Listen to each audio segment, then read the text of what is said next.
దొంగ కేసుని? పిలవచ్చు. పోలీసు వాళ్ళకి విస్తృతమైనటువంటి అధికారాలు ఉంటాయి. నేర ఆరోపణలు ఎదుర్కొని మధ్యంతర బెయిల్ తెచ్చుకొని, యాంటిసిపేటరీ బెయిల్ తెచ్చుకొని, లేదా బెయిల్ మీద ఉన్నటువంటి ముద్దాయిల్ని విచారణ కోసం ఎప్పుడైనా పిలిచేటువంటి అధికారం పోలీసు వాళ్ళకు ఉంటుంది, పిలవచ్చు. కానీ ప్రెస్ మీట్ పెట్టడం పట్ల కూడా చాలా అభ్యంతరాలు వ్యక్తం చేశారు. కానీ విచారణకు ఎందుకు పిలిచారు అనేది ఒక క్వశ్చన్ రేజ్ అయింది. So Allu Arjun press meet పెట్టడం తప్పు అయితే సివి ఆనంద్ ప్రెస్ మీట్ పెట్టడం కూడా తప్పు అవుతుంది గట్ల. అందుకని చెప్పి ముందు అల్లు అరవింద్ పదిక్క తప్పు చేసిండని చెప్తున్న సివి ఆనంద్, నేను కూడా ప్రెస్ మీట్ పెట్టి తప్పు చేసిన అని ముందు సివి ఆనంద్ గారు కూడా అంగీకరించాలి. గట్ల తప్పు కమిషనర్ చేస్తే ఒక రూలు, సినిమా యాక్టర్ చేస్తే ఒక రూలు, రఘునందన్ చేస్తే ఒక రూలు ఉండదు. తప్పు ఎవరు చేసినా తప్పు తప్పే. బీజేపీ కేసును రాజకీయంగా వాడుకుంటుందని కూడా చర్చ జరుగుతుంది. నిజంగా బీజేపీ వాడుకుంటుందా? కాంగ్రెస్ చేస్తుంది రాజకీయం కాదా అన్న? చేతగాని మీ అసమర్థ పాలన లోపల 886 మంది విద్యార్థులు గురుకులాలలో ప్రభుత్వం నడుపుతున్నటువంటి హాస్టళ్లలో అన్నం తిని 56 మంది చచ్చిపోయారన్న ఇయ్యాలటి దాకా. ఈ సావులన్నీ ప్రభుత్వ హత్యలు కాదా అన్న? వీటికి సమాధానం చెప్పడం చేతగాక రేవతి కుటుంబానికి అన్యాయం జరిగింది. రేవతి చనిపోవడం దురదృష్టకరం. శ్రీతేజకి 25 లక్షలు ఇవ్వడం అభినందనీయం. కానీ మరి గురుకులాలలో మీరు హత్య చేసిరు కదా, మీరు బువ్వవేటగా చంపారు కదా, వీళ్ళు కదా బడుగు బలహీన వర్గాలు, ఎస్సీలు, ఎస్టీలు, ట్రైబ్స్ వీళ్ళు కదా, వీళ్ళ పిల్లలు ఇంతమంది చచ్చిపోయినారు కదా. నిజంగా రేవంత్ రెడ్డి గారి ప్రజా పరిపాలన కొనసాగిస్తుంటే ఈ 56 మంది పిల్లల కుటుంబాలకు కూడా మనిషిగా 25 లక్షలు ఇచ్చి పాప పరిహారం చేసుకొని తప్పైందని చెప్పి పోయాడు ఉండాలి. ఒక్క ఎమ్మెల్యేనన్నా ఏళ్ళ దాకా పోయి హాస్టల్లో దీన్ని పడుకున్నాడా పిల్లలతోటి? హాస్టల్లో పరిస్థితి ఏముందనేది పరిశీలించిర్రా? ఇది చేయకుండా రాజకీయం చేస్తుంది కాంగ్రెస్ పార్టీ. వాళ్ళ దోస్తు అక్బరుద్దీన్ ఓవైతీ తోటి ప్రశ్న అడిగిపించుకొని అచ్చిరాని ఇంగ్లీష్ లోపల సగం హిందీ సగం ఇంగ్లీష్లో మాట్లాడి ఓ సినిమా హీరో గురించి ఒక అరెస్ట్ గురించి 20 నిమిషాలు మాట్లాడడానికి ముఖ్యమంత్రికి టైం ఉంటుంది. కానీ ఇగో ఇంతమంది పిల్లలు చచ్చిపోతే మాత్రం ఈ పిల్లల గురించి అసెంబ్లీలో చర్చ పెట్టేందుకు ఈ రాష్ట్ర ప్రభుత్వానికి టైం లేదు. ఇది మేము మాట్లాడితే మేము రాజకీయం చేస్తూ ఉన్నాం. అవునా? కానీ పరామర్శిస్తలేరు తప్ప సినిమా వాళ్ళకు మద్దతు ఇస్తున్నారనే చర్చ కూడా. ఇప్పుడు రాష్ట్ర ప్రభుత్వం కక్ష కట్టి ఒక వ్యక్తిని బలహీనునిగా చేసి అరెస్ట్ చేయాలనుకున్నప్పుడు బరాబరి బలహీనుల పక్షాన భారతీయ జనతా పార్టీ నిలబడి కుటుంబాన్ని ఎందుకు పరామర్శించలేదనే క్వశ్చన్ వన్. ఎవరు? రేవతి కుటుంబాన్ని పరామర్శించిరు?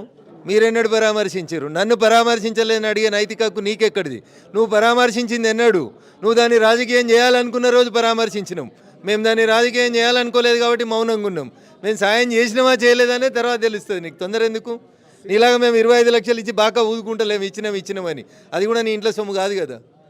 మంత్రి హోదాలో ఉండి సీతక్క మాట్లాడుతూ జాతీయ హోదాకు సంబంధించినటువంటి జాతీయ అవార్డు అనేది జైభీమ్ సినిమాలో కాకుండా ఇటువంటి పోలీసులను కించపరిచే ఉన్న విధంగా ఉన్న సినిమాకు ఇవ్వడం ఏంటి? దీని వెనుక ఉన్నటువంటి మతలాభ ఏంది అని చెప్పి మిమ్మల్ని క్వశ్చన్ చేస్తుంది నేషనల్ పార్టీ. సో సీతక్క చెప్పినట్టు అవార్డులు మేము ఇవ్వలేము. దానికి ఒక జ్యూరీ ఉంటుంది. ఆ జ్యూరీ సెలెక్ట్ చేస్తే వాళ్ళు ఇస్తారు. కాబట్టి ఈ రాష్ట్రంలో ఇచ్చేటువంటి అవార్డుల గురించి మీరు సరిగా ఆలోచించుకొని ఇవ్వండి. కేంద్ర ప్రభుత్వం ఏం చేయాలి, ఆ జ్యూరీ సంస్థలు ఏం చేయాలంటే జ్యూరీ సంస్థలు చూస్తాయి. మేము పెద్దల సభకు ఎవరిని పంపాలో మాకు తెలుసు, పంపుతాం. మాకు రాజకీయం చేయడం తెలుసు. కాబట్టి మీ నుంచి నేర్చుకోవాల్సినంత దుస్థితిలో, కాంగ్రెస్ పార్టీ నుంచి నేర్చుకోవాల్సినటువంటి దుస్థితిలో ఈ రాజకీయ పార్టీలుగా భారతీయ జనతా పార్టీ లేదు. మీరు ఏదో అంబేద్కర్ పేరు మీద ఏదో యాత్ర చేస్తున్నాడు పిసిసి అధ్యక్షుడు. My question is straight. ఈ రాష్ట్ర సచివాలయం పక్కన ఈ దేశంలో అన్నిటికంటే పెద్దదైనటువంటి అంబేద్కర్ విగ్రహం ఉంది. ఎవరు పెట్టింది అనేది అవసరం లేదు. అంబేద్కర్ విగ్రహం దేశంలో పెద్దదైనటువంటి అంబేద్కర్ విగ్రహం తెలంగాణలో సెక్రటరియట్కే 100 గజాల దూరంలో ఉంది. మీరు చెప్పిన ప్రజాపాలనలో అంబేద్కర్ వారసులమని చెప్పుకుంటున్నటువంటి కాంగ్రెస్ పార్టీ నాయకులారా, ఎందుకు అంబేద్కర్ విగ్రహానికి ఇయ్యలదాకా నీ ముఖ్యమంత్రి పోయి దండేయలేదు? వర్ధంతికి జయంతికి తాళం ఎందుకు తీస్తలేరు? నాసంటోడు పోయి దండేస్తాడు. తాళం ఎందుకు వేసి పెట్టిరు అంబేద్కర్ విగ్రహం దగ్గర? దానికి ముందు సమాధానం చెప్పు. అంబేద్కర్ని అవమానించింది భారత రాజ్యాంగం అమల్లోకి వచ్చిన 1950 నుంచి అంబేద్కర్ కుటుంబాన్ని, అంబేద్కర్ ఎన్నికలలో పోటీ చేసినప్పుడు ప్రతి సందర్భంలో అవమానించినటువంటి పార్టీ ఏంటంటే కాంగ్రెస్ పార్టీ. నిజంగా చిత్తశుద్ధి ఉంటే మహేష్ కుమార్ గౌడ్ గారు ఇవాళ మీరు చేయాల్సినటువంటి ర్యాలీ అంబేద్కర్ విగ్రహం కాడికి పో. ఆడున్నటువంటి గేట్లకు తాళాలు తీపి ఆ అంబేద్కర్ని పెట్టినాక ఇవాళ మేము అధికారంలోకి వచ్చినాక ఒక్కసారి కూడా దండేయలేదు, మాది తప్పైందని చెప్పి చెంపలేసుకొని అంబేద్కర్ని క్షమాపణ కోరాల్సినటువంటి బాధ్యత కాంగ్రెస్ పార్టీది. ఎందుకు అంబేద్కర్ విగ్రహం కేసీఆర్ పెడితే పోవద్దా? మరి అట్లాంటి పంజగుట్ట చౌరస్తాలో కాంగ్రెస్ వాళ్ళు అంబేద్కర్ విగ్రహం పెట్టిరనుకో, ఇంకోరు పోరా? ఇంకో ఊరిలో ఇంకో పార్టీ వాళ్ళు అంబేద్కర్ విగ్రహం పెట్టిరనుకో, దండేయడం గౌరవించడం సంస్కారం కాదా? ఆ సంస్కారం కూడా లేనటువంటి party Congress party. What you will speak about అంబేద్కర్ని ఎన్నికలు ఓడగొట్టింది మీరు. అంబేద్కర్ గారిని 2 సార్లు ప్రత్యక్ష ఎన్నికలలో ఓడగొట్టింది మీరు. అంబేద్కర్ మంత్రివర్గం నుంచి రాజీనామా చేసిపోయింది అగెనెస్ట్గా, నెహ్రూ గారికి అగెనెస్ట్గా పోయినరు. కాబట్టి కాంగ్రెస్కి అంబేద్కర్ పేరును ఉచ్చరించేటువంటి నైతిక హక్కు లేదు. జవహర్లాల్ నెహ్రూకి ఇచ్చుకున్నారు భారతరత్న, ఇందిరాగాంధీకి ఇచ్చుకున్నారు, రాజీవ్ గాంధీకి ఇచ్చిండ్రు, సచిన్ వాళ్ళకి ఇచ్చిర్రు, బతికిన వాళ్ళకి ఇచ్చిర్రు. కానీ భారత రాజ్యాంగ నిర్మాత బిఆర్ అంబేద్కర్కి కనీసం భారతరత్న ఇవ్వాలనేటువంటి ఆలోచన రానటువంటి దుర్మార్గమైన పార్టీ ఈ దేశం లేదని ఉందంటే అది కాంగ్రెస్. 100 ఎలుకల్ని తిన్న తర్వాత పిల్లి చెప్పిందంట కాశీ కోయత్తా అని. అట్లుంది ఇలా కాంగ్రెస్ పార్టీ అంబేద్కర్ పేరు స్మరిస్తే. సినీ ఇండస్ట్రీకి సంబంధించి కాస్త భయాందోళన సినీ ఇండస్ట్రీ ఉంది, ఒక్కొక్కరిని టార్గెట్ చేస్తూ వస్తున్నారని. ఎందుకు ఇదంతా జరుగుతుంది? సినీ ఇండస్ట్రీ అల్లార్జున్ పరామర్శించడం వల్లనే అల్లార్జున్ కేసును మరింత స్ట్రాంగ్ చేశారని అనుకోవచ్చు. ఏమన్నా ఇవన్నీ ఉడత ఊపులు. ఈ ఉడత ఊపులకి హైదరాబాద్లో ఎవడు భయపడ్డాడు? రియల్ ఎస్టేట్ వాడు భయపడ్డాడు, ఐటీ రంగం భయపడ్డది, సినిమా వాళ్ళు భయపడ్డారు, ఎవరు భయపడ్డారు. భాగ్యనగరం విరాజిల్లుతుంది. ఇటువంటి ముఖ్యమంత్రులు 5 ఏళ్ళకు కూడా వస్తాడు పోతాడు.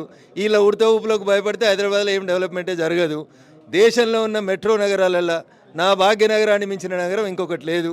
దీన్ని ఎన్ని ఉడతలు ఊపినా, ఎంతమంది భయపట్టించినా ఈ భాగ్యనగరంలోంచి సినీ పరిశ్రమ పోదు, ఐటీ పరిశ్రమ పోదు, రియల్ ఎస్టేట్ పరిశ్రమ పోదు. కొంచెం స్పీడ్ బ్రేకర్లు వస్తుండొచ్చు అప్పుడప్పుడు. స్పీడ్ బ్రేకర్లను ఎక్కి బ్రేకర్లు రేవంత్ రెడ్డి వేస్తున్నాడా? ఆ స్పీడ్ బ్రేకర్ ఎవరు వేసినా ఆ స్పీడ్ బ్రేకర్లను ఎక్కి దాటేటువంటి శక్తి అన్ని రంగాలకి భాగ్యనగరం ఇస్తుంది, అందరికీ ఆశ్రయం ఇస్తుంది.